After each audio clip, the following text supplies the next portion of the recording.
Y con el cierre del último máster, se acabó la fiesta en la Complutense para Begoña. ¿Cuán de moda está esa frase últimamente? Se acabó la fiesta.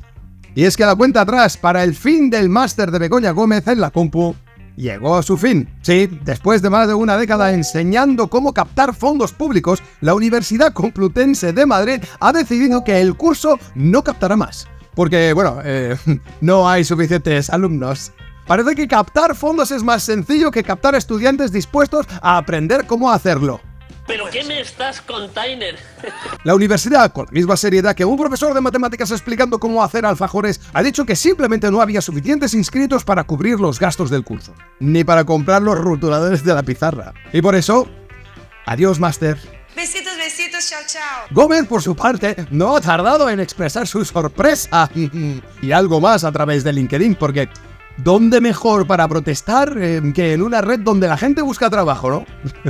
Bueno, pues según ella, la cancelación fue una decisión sorpresiva y unilateral. Igual que esa notificación que recibimos de "su paquete ha sido devuelto al remitente", justo cuando más lo esperamos. Y es que según las palabras textuales de Begoña, la cancelación de un programa máster 20 días antes de la finalización de la fecha de inscripción es completamente anómala en todos los procedimientos habituales y va en contra del interés fundamental de una institución educativa que es formar alumnos en diferentes disciplinas.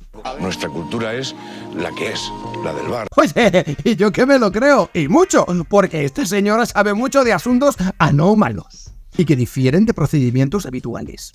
¡Ole, ole y ole! Begoña afirma que tenía más de 50 estudiantes entre las modalidades presencial y online. ¡50! Pero espérate que la Complutense, con la serenidad de quien ha visto esta película antes, ya sabe que el asesino fue el mayordomo del Pain, ha desmentido esos números. Aquí se van tirando números y si toca, toca, y si no, te cierran la boca. Y el máster. 50 preinscritos. Quizás sí, pero la universidad parece pensar que esos 50 no existían, o si existían, tal vez estaban muy bien escondidos en el fondo de los fondos. Pero ojo, que Begoña no se rinde. Si algo ha aprendido en sus 12 años de enseñar a captar fondos es que la perseverancia es clave. Ahora está decidida a buscar un nuevo hogar para este máster que, según ella, es más importante que nunca para la sostenibilidad del tercer sector. Porque claro, si se puede enseñar a captar fondos, lo menos que puedes hacer es captar un par de alumnos, ¿no? Así que no nos vamos a librar de Bego tan fácil. Pero eso no es todo hoy con Begoña Gómez Fernández, ya que su trama judicial continúa. Y es que, como si la cancelación del máster no fuera suficiente, la Audiencia Provincial de Madrid ha decidido que la investigación sobre Begoña Gómez debe seguir. ¡Adelante! Y es aquí donde ha salido al escenario el estilista, antes llamados peluqueros, y juez Juan Carlos Peinado, que ha pillado la tijera y ha tenido que hacer cortes por aquí y por allá, estimando parcialmente los recursos de la Fiscalía y la defensa de Begoña. Atención que los magistrados han dado luz verde para que el juez Juan Carlos Peinado siga investigando los contratos del empresario Juan Carlos Barrabés y las actividades de Begoña en la Complutense. Pero han dicho que lo de Globalia mejor lo dejamos aparte, eso ya para otro día. En este momento, como ya os he hablado en vídeos aquí arriba, Gómez está investigada por delitos de tráfico de influencias y corrupción en los negocios, lo cual no suena precisamente a una fiesta. Fiesta, qué fantástica, fantástica esta fiesta. Qué fantástica, fantástica esta fiesta.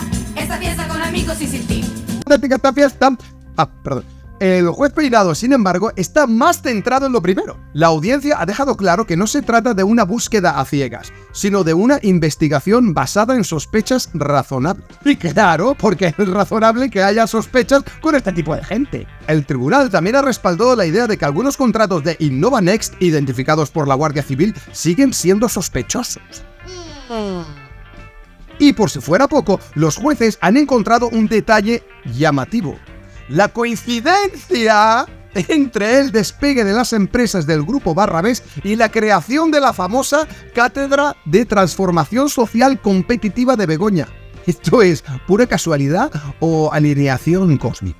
Les quería hacer una preguntita. A mí no me va a hacer preguntas ninguna, que me va a dar un ataque. ¡Sácase delante de mí! En todo caso, la audiencia no parece convencida.